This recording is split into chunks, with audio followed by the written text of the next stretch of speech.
ಒಂದು ಕಡೆ ನಾಳೆಯಿಂದ ಬಿಹಾರದ ಎಲೆಕ್ಷನ್ ಶುರುವಾಗ್ತಾ ಇದೆ. ಇದರ ಮಧ್ಯೆ ರಾಹುಲ್ ಗಾಂಧಿ ಇವತ್ತು ಒಂದು PPT ಪವರ್ ಪಾಯಿಂಟ್ ಪ್ರೆಸೆಂಟೇಷನನ್ನು ಮಾಡಿದ್ದಾರೆ. ಯಾವುದ್ರ ಬಗ್ಗೆ ಅಂತ ಹೇಳಿದ್ರೆ, ಹರಿಯಾಣದ 2 ಕೋಟಿ ಮತಗಳಲ್ಲಿ 25 ಲಕ್ಷ ಮತಗಳನ್ನು ಕದ್ದುಬಿಟ್ಟಿದ್ದಾರೆ. ಇದು ಮತಚೋರಿ. ಯಾರು ಬ್ರೆಜಿಲ್ ಮಾಡೆಲ್ ಹೆಸರಲ್ಲಿ 25 ಕಡೆ ವೋಟ್ ಅಂತ ಹೇಳಿದ್ರೆ ಏನರ್ಥ ಇದಕ್ಕೆ? ಬ್ರೆಜಿಲ್ ಮಾಡೆಲ್ ಫೋಟೋ ಅಂಟಿಸ್ಬಿಟ್ಟು ಅದರ ಹೆಸರಲ್ಲಿ ಏನೇನೋ ಮಾಡಿಬಿಟ್ಟಿದ್ದಾರೆ. ಇಲ್ಲಿ ಈ ಥರ ಎಲ್ಲ ಮಾಡಬಹುದಾಗತ್ತಾ? ಅಂದರೆ ಹರಿಯಾಣದಲ್ಲಿ ಚಲಾಯಿಸಲ್ಪಟ್ಟ ಪ್ರತಿ 8 ಮತಗಳಲ್ಲಿ ಒಂದು ಕಳ್ಳಮತ ಆಗಿತ್ತು ಅಂತ ರಾಹುಲ್ ಗಾಂಧಿ ಆರೋಪ. ಒಂದು ಕಳ್ಳಮತ. ಚುನಾವಣಾ ಆಯೋಗ ಇಲ್ಲಿವರೆಗೂ ಒಂದು ಕಡೆ ಸೈಲೆಂಟ್ ಆಗಿದೆ. ರಾಹುಲ್ ಗಾಂಧಿ ಹರಿಯಾಣ ಬಾಂಬ್ ಸಿಡಿಸಿಯಾಗಿದೆ. ಇದಕ್ಕಿಂತ ಮುಂಚೆ ಅವರು ಮಹದೇವಪುರ ಬಾಂಬ್ ಸಿಡಿಸಿದ್ರು, ಆಳಂದ ಬಾಂಬ್ ಸಿಡಿಸಿದ್ರು, ಮಹಾರಾಷ್ಟ್ರ ಬಾಂಬ್ ಸಿಡಿಸಿದ್ರು.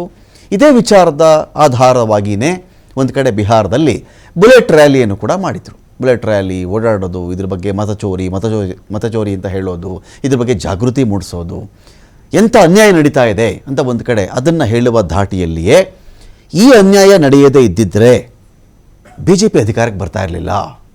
ನಮಗಂಥ ಚಾನ್ಸ್ ಇತ್ತು. ಒಂದು 30-40 ಸೀಟು ದೊಡ್ಡ ಮಟ್ಟದ ಡಿಫ್ರೆನ್ಸ್ ಕ್ರಿಯೇಟ್ ಮಾಡ್ತಾ ಇತ್ತು ಬಿಟ್ವೀನ್ NDA ಆ್ಯಂಡ್ INDIA ಅಂತ ಒಂದು ವಾದ ಇದು. ಇನ್ನೊಂದು ಕಡೆ ಈ ಇಡೀ ಮತಚೋರಿ ಅನ್ನೋ ಒಂದು ವಿಚಾರ ಇದೆಯಲ್ಲ, ಈ ಮತಚೋರಿ ಅನ್ನೋ ವಿಚಾರಕ್ಕೆ ಸಂಬಂಧಪಟ್ಟಂತೆ ರಾಹುಲ್ ಗಾಂಧಿ ಹೊರತಾಗಿ, ರಾಹುಲ್ ಗಾಂಧಿಯನ್ನು ಬಿಟ್ಟು ಬೇರೆ ರಾಜಕೀಯ ಪಕ್ಷಗಳು ಇದೇ ತೀವ್ರತೆಯೊಂದಿಗೆ ಬಿಹೇವ್ ಮಾಡಿದ್ದಾರಾ ಅಂತ ನೋಡಿದ್ರೆ ಸ್ವಲ್ಪ ಅನುಮಾನ. ಅಕಸ್ಮಾತ್ ಬಿಹೇವ್ ಮಾಡಿದ್ರು, ಈ ಸೋಕಾಲ್ಡ್ INDA ಬ್ಲಾಕ್ ಅಂತ ಕರಿತಾ ಇದ್ದಾರಲ್ಲ, ಈ ಎಲ್ಲ ಪಾರ್ಟಿಗಳು ಒಗ್ಗಟ್ಟಾಗಿ ಒಂದು ಹೋರಾಟ ಮಾಡೋದಕ್ಕೆ ಕಾಣಿಸ್ತಾ ಇಲ್ಲ. ಆ್ಯಸ್ ಇಫ್ ಇದೇನೋ ರಾಹುಲ್ ಗಾಂಧಿಗೆ ಎಕ್ಸ್ಕ್ಲೂಸಿವ್, ರಾಹುಲ್ ಗಾಂಧಿಗೆ ಪರ್ಸ್ನಲ್ ಇಶ್ಯೂ ಎನ್ನುವ ರೀತಿಯಲ್ಲಿ ಇವರೊಂದು ಕಡೆ ಬಿಹೇವ್ ಮಾಡ್ತಾ ಇದ್ದಾರೆ.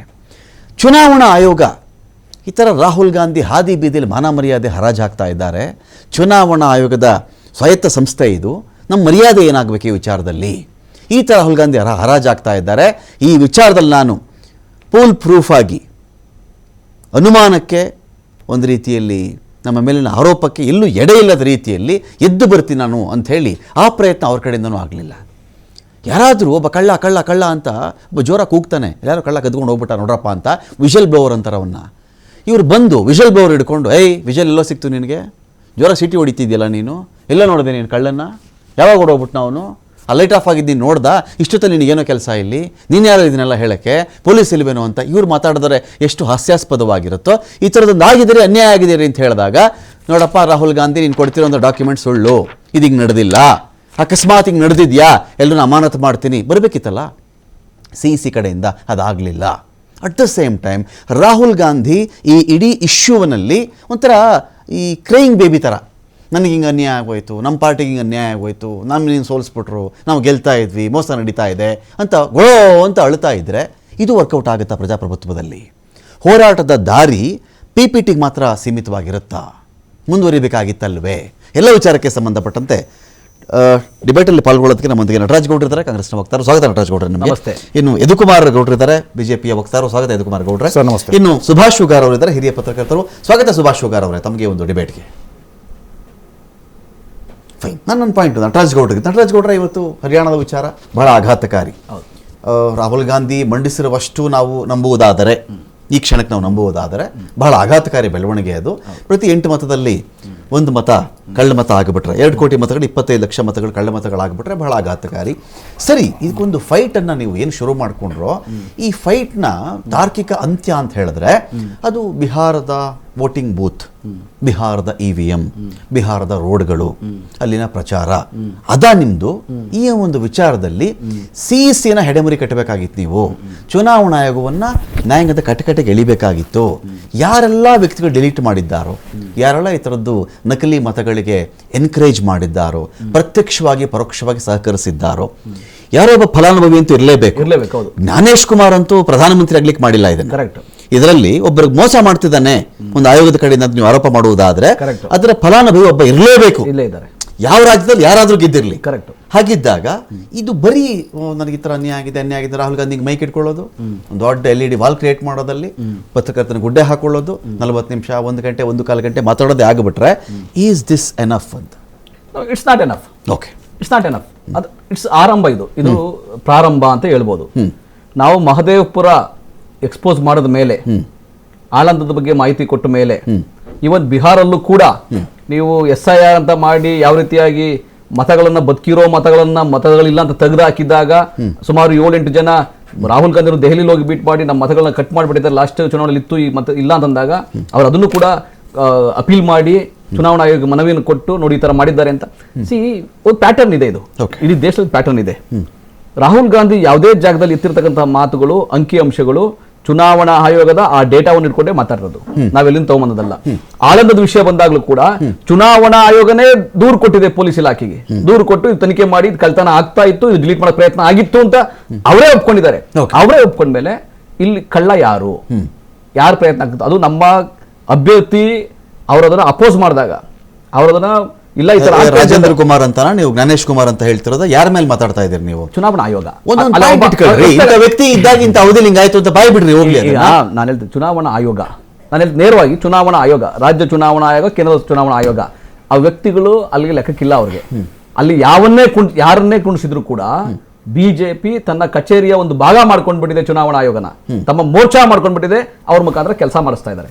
ಇಲ್ಲಿ ಬರ್ತಾ ಇರ್ತಕ್ಕಂಥದ್ದೇನು, ಇವಾಗ ಹರಿಯಾಣದ್ದು ಕೂಡ ರಾಹುಲ್ ಗಾಂಧಿ ಸುಮ್ಮನೆ ಗಾಳಿ ಕೊಂಡೊಡ್ದಿಲ್ಲ, ಅಂಕಿಅಂಶ ಕೊಟ್ಟಿದ್ದಾರೆ. ಒಂದು ಉದಾಹರಣೆ ಕೂಡ ಕೊಟ್ಟಿದ್ದಾರೆ.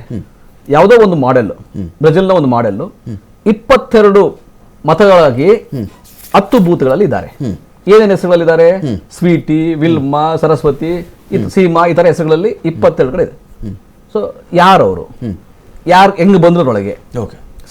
ನಾವು ಮತಗಳನ್ನ ಸೇರಿಸ್ತಾ ಇಲ್ಲ, ನಾವು ಫೋಟೋಗಳು ಕೊಡ್ತಾ ಇಲ್ಲ, ನಾವು ಚುನಾವಣಾ ಆಯೋಗ ಪರಿಶೀಲನೆ ಮಾಡಿ ಅವ್ರಿಗೆ ಅದಕ್ಕೆ ಸಾವಿರಾರು ಕೋಟಿ ಯಾಕೆ ವ್ಯಯ ಆಗುತ್ತೆ ಚುನಾವಣಾ ಆಯೋಗಕ್ಕೆ, ಇದನ್ನೆಲ್ಲ ಸರಿ ಮಾಡ್ಕೊಂಡೇ ಮಾಡಿ ಅಂತ. ನೀವು ಈ ತರ ಉದ್ದೇಶಪೂರ್ವಕ ಈ ತರ ಇದಾವೆ ಅಂತಂದ್ರೆ ನಾವು ಒಂದು ಅಂಕಿಅಂಶ ಕೊಟ್ಟಿರೋದು. ಉದ್ದೇಶಪೂರ್ವಕ ಇದೆ ಅಂದ್ರೆ ನಿಮ್ಮಲ್ಲಿ ಲೋಪ ಇದೆ, ನೀವು ಉದ್ದೇಶಪೂರ್ವಕವಾಗಿ ಯಾರಿಗೋ ಅನುಕೂಲ ಮಾಡ್ಕೊಡ್ಲಿಕ್ಕೋಸ್ಕರ, ಬಿಜೆಪಿಗೆ ಕೈ ಜೋಡಿಸಿ ಅನುಕೂಲ ಮಾಡ್ಕೊಡ್ಲಿಕ್ಕೋಸ್ಕರ ಹರಿಯಾಣದಲ್ಲೂ ಚುನಾವಣೆಗೆ ಓಟನ್ನು ಗೆದ್ದಿದ್ದೀರಿ, ಬಿಹಾರದಲ್ಲೂ ನಾಳೆ ಅದೇ ಪ್ರಯತ್ನ ಮಾಡ್ತೀರಿ. ಬಿಹಾರದಲ್ಲೂ ಕೂಡ ಅದೇ ತರ ಪ್ರಯತ್ನ ಆಗಿರಬಹುದು, ಯಾಕಂದ್ರೆ ನಾವು ಚುನಾವಣೆಯಲ್ಲಿ ಬಿಸಿಲು ಇದ್ದಾರೆ. ನಂದು ಇನ್ನೊಂದು ಪಾಯಿಂಟ್ ಇದೆ ನಟರಾಜ್ ಗೌಡ್ರೆ, ಕೇಳ್ಬಿಡ್ತೀನಿ ನಾನು. ಏನ್ ಚೇಂಜ್ ಮಾಡ್ಬಿಡ್ತೀರಿ ಬಿಹಾರದಲ್ಲಿ? ಈಗ ಏನಾಗುತ್ತೆ, ಇದು ಮತದಾರರಲ್ಲಿ ಜಾಗೃತಿ ಮೂಡಿಸ್ತಾ ಇದ್ದೀರಿ, ಹಿಂಗೆಲ್ಲ ಮಾಡ್ಬಿಟ್ರು, ನಮ್ಗೆ ಅನ್ಯಾಯ ಆಗ್ಬಿಡ್ತು, ನಿಜವಾಗ್ಲೂ ನಾವೇ ಗೆಲ್ತಾ ಇದ್ವಿ, ಈ ತರದೆಲ್ಲ ಒಂದು ಅನುಕಂಪ, ಇದೊಂದು ಅನ್ಯಾಯದ ಬಗೆಗಿನ ಜಾಗೃತಿ, ಕಾಳಜಿ ಎಲ್ಲ ನೀವು ಮೂಡಿಸ್ತಾ ಇದ್ದೀರಲ್ಲ. ಬಿಹಾರದ ಮತದಾನ ಅಲ್ಲೂ SIR ಆಗಿದೆ, SIR. ಒಬ್ಬ ಮತದಾರ ಈ ರಾಹುಲ್ ಗಾಂಧಿ ಇಷ್ಟು ಕತೆ ಕೇಳಿಕೊಂಡು ಏನ್ ಮಾಡಬಲ್ಲ ಇದರಲ್ಲಿ? ಅವನ ಕೈಲಿ ಏನಿದೆ ಅಂತ ಇಲ್ಲ. ಈಗ ನಟರಾಜ್ ಗೌಡ್ರು ಮತದಾರರ ಪಟ್ಟಿ ಬೂತ್ ನಂಬರ್ 2 ಬರಪ್ಪ ನಟರಾಜ್ ಗೌಡ್ರು ವೋಟ್ ಮಾಡಿ ಅಂತ ನೀವು ಮಾಡ್ತೀರಿ. ಯದುಕುಮಾರ್ ಗೌಡ್ರು 12 ವೋಟ್ ಇತ್ತು, 12 ಕಡೆ ಯದುಕುಮಾರ್ ಒಂದ್ರಲ್ಲಿ ಚಲಾಯಿಸಿರಬಹುದು, ಯದುಕುಮಾರ್ ಫೋಟೋ ಇಟ್ಕೊಂಡು ಇನ್ನೊಂದು 12-15 ಕಡೆಗೆ ಬೇರೆ ಬೇರೆ ವೋಟ್ ಮಾಡಿರಬಹುದು. ಮತದಾರ ಏನ್ ಮಾಡಕ್ಕಾಗುತ್ತೆ? ಒಬ್ಬ ಜನ ಏನು ಮಾಡಕ್ಕಾಗಲ್ವಲ್ಲ ಇಲ್ಲಿ. ಇಲ್ಲಿ ಉದ್ದೇಶಪೂರ್ವಕ ಏನ್ ಗೊತ್ತಾ, ರಾಹುಲ್ ಗಾಂಧಿ ಅವರ ಉದ್ದೇಶ ಇಷ್ಟೇ, ಮತದಾನ ಈ ರೀತಿಯಾಗಿ ಕಳುವು ಓಟುಗಳಿಂದ ಆಗ್ತಾ ಇದೆ, ಚುನಾವಣೆ ಮಾಡ್ತಾ ಇದ್ದಾರೆ ಬಿಜೆಪಿಯವರು ಮತ್ತು ಚುನಾವಣಾ ಆಯೋಗ ಸೇರ್ಕೊಂಡು. ಇದನ್ನು ತಡಿಬೇಕು ಅಂದ್ರೆ ಎಲ್ಲಾ ಮತದಾರರು ಜಾಗೃತರಾಗಬೇಕು. ಏನ್ ಜಾಗೃತಿ? ಅದನ್ನೇ ಕೇಳ್ತಾ ಇದ್ದೀನಿ. ಮತದಾರರ ಪಟ್ಟಿ ನನ್ನ ಹೆಸರು ಇಲ್ಲ, ನನ್ನ ಹೆಸರು ಇದೆ. ಯಾವುದು? ನನ್ನ ಹೆಸರು 15 ವೋಟ್ ಮಾಡ್ಕೊಂಡಿದ್ದಾರೆ, ನಾನೇನು ಮಾಡ್ಲಿ? ಇಲ್ಲ, ಅದಕ್ಕೆ ಏನಂದ್ರೆ ದೂರುಗಳು ಬರಬೇಕು, ಚುನಾವಣಾ ಆಯೋಗ ಮೇಲೆ ಎಲ್ಲರೂ ಒತ್ತಡ ಹಾಕಬೇಕು. ನೀವು ಸೈಲೆಂಟ್ ಆಗಿ ಬಂದು ಕೂತಿರ್ಬೇಕು. ನಾವು ಅದನ್ನೇ ಮಾಡ್ತಾ ಇದೀವಲ್ಲ. ಈಗ ರಾಹುಲ್ ಗಾಂಧಿ ಸುಮ್ಮನೆ ಕೂತಿಲ್ಲ, ನೀವು SIR ಮಾಡುವಾಗಿಂದ ಕೂಡ ನೀವು ಯಾವುದೇ ರೀತಿಯಾಗಿ ನೀವು ಯಾರನ್ನು ಕೂಡ ಒಬ್ಬ ಅರ್ಹ ಭಾರತೀಯ ನಾಗರಿಕನನ್ನ ಮತದಾರ ಪಟ್ಟಿಯಿಂದ ಆಚೆ ಹೋಗಲಿಸಕ್ಕೆ ಸಾಧ್ಯ ಇಲ್ಲ ಅಂತ ಹೇಳಿ ಅವ್ರ ಹೋರಾಟವನ್ನು ಇವರು ಮಾಡ್ಕೊಂಡು ಬಂದ್ರು. ಅದಕ್ಕೆ ಚುನಾವಣಾ ಆಯೋಗ ಕೂಡ ಎಚ್ಚೆತ್ತುಕೊಂಡು ಅದು ತ್ವರಿತಗತಿನಲ್ಲಿ ಮರುಪರಿಶೀಲನೆ ಮಾಡಿ ಚುನಾವಣಾ ಪಟ್ಟಿಗಳನ್ನ ಬಿಡುಗಡೆ ಮಾಡಿದ್ದಾರೆ. ಆದಾಗ್ಯೂ ಕೂಡ ಅಲ್ಲಿ ಕಳ್ಳತನ ಆಗಬಹುದು. 0.1% ಸಾಕು ರಮಕಾಂತ್, 0.1% ಸಾಕು ಸೋಲಿಕ್ಕೆ ಗೆಲ್ಲಲಿಕ್ಕೆ ಅವಶ್ಯಕತೆ ಇಲ್ಲ. ಸೊ ಆ ರೀತಿಯ ಆಗಬಾರದು, ಪಾರದರ್ಶಕವಾಗಿರಬೇಕು, ನ್ಯಾಯಸಮ್ಮತವಾಗಿರಬೇಕು ಅನ್ನೋದೇ ನಮ್ಮ ಹೋರಾಟ.